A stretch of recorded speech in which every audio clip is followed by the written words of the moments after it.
doctor said she was to die by age 2.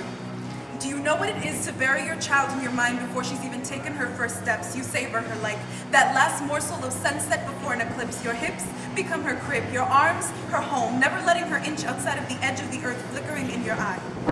And on her second birthday, you celebrate it like Judgment Day passed, like a new millennia of years in each and every second she spends on this earth. Her birth relived in your mind with every finish line crossed, like she must have been Christ resurrected, a miracle born to remind you she is alive. She is so alive, you can hear her breath drowning in the country breeze every night. Her so alive, her feet cannot stay planted longer than the ticking metronome of her heart. She is art, abstract and difficult to understand, but dazzling nonetheless. And at best, although she didn't grow into the blooming way your other kids did, she was still the most beautiful artwork you've seen.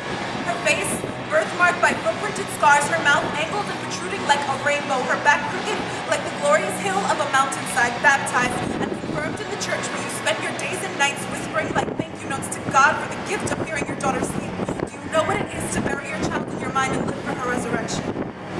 And just when you begin to settle into the comfortable nooks of your thoughts, when you've taught burn slowly like splintered trees at the crossroads of her youth, she is proof that bones, brittled and bruised enough from insults, will crumble into the first palms that are willing to touch them, no matter how wilting and faded the mass above them are. The doctor said she was to die by the time the child lodged in her belly is birthed, and you hated this child like it was cursed, like it is the devil, branding smoke signals through the inside of her womb, a tomb planted and buried into her body, uncovering gross ghosts, crawling nightmares and remembered fears into the walls like a tide washing back the demon you felt before. And when the child is born and healthy, and she is still alive for those final seconds, the baby's first cries couldn't match the raging rivers flooding the quaking plains of your eyes, your hatred tumbling like curtains revealing some open field of a dream you crumbled beneath your bed some years ago, where an angel birthed you a grandchild in those seconds when it was supposed to be in heaven, places its feathers on this baby's brow, on the petal-like smoothness of her skin. No sin has ever produced a miracle more tightly stitched into fabric of a human being's cover. She was a better mother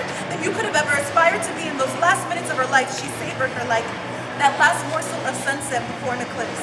She made her hips become her crib, her arms her home, never letting her inch outside of the edge of the earth. Flickering in her eyes, she lies in the bed, still like a coffin, her womb pouring out debts of all the soil-tinged blood she has been bottling in her breast for years, her fears backed into her lungs, quivering earthquakes as her ribs dance like feet running home, her lashes ticking seconds on clocks running backwards to the time she was supposed to die before, her eyes blinking curtains for her voice like a faded traveler singing a distant song. She whispers into the dark, empty amphitheater of your ear, please take care of my little girl.